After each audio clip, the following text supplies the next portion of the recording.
What if we built a robot to be our own personal assistant? Well, that's what I'm gonna do today. Kind of. Basically, my goal is to build a personal assistant robot to help me out with different tasks around the house. Maybe bring me coffee, maybe make me coffee eventually.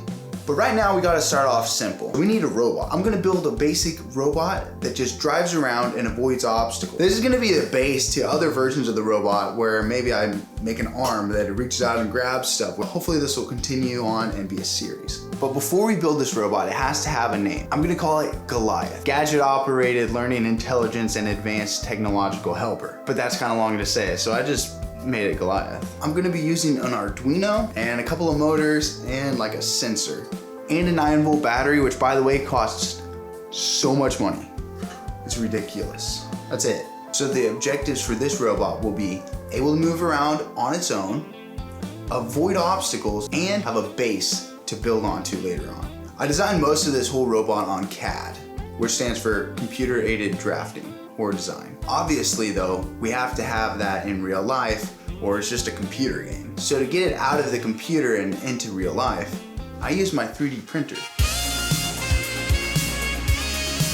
Most of this process has actually just been designing it, printing it out, testing the prints, see if they fit together, see if they work, redesigning them and reprinting them until I can get them to work. And then we get to the coding. I tried using ChatGPT and it wrote me out this whole list of stuff, which looked really good. Turns out it didn't actually work. So AI on this project. So then I decided maybe I should make my own AI so that I can build my own stuff with it. And I remembered that I was supposed to be making a robot.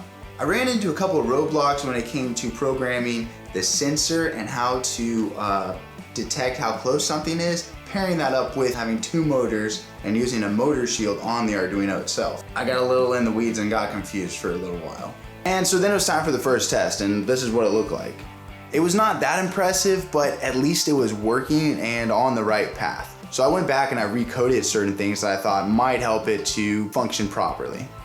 And as I was doing that, one of the motors broke. Now I have to replace a motor. So it was a little bit more difficult than I thought it would be. Basically, I fixed it, I got it worked out. But then the code that I wrote was now messing up with the new motor. I don't really know what happened there. So I had to rework a lot of it and eventually it started to work. And so now it was time for the final test.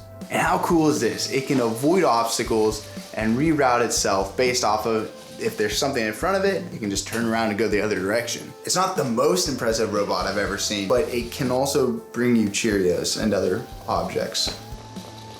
I have a couple of ideas for ways that I can improve based off of the design right now, and also some ideas of things that I can add on to it, just improve its functionality. Let me know if you guys have any ideas for me to add on to this robot as maybe a module later on. Hey, subscribe if you want to see more.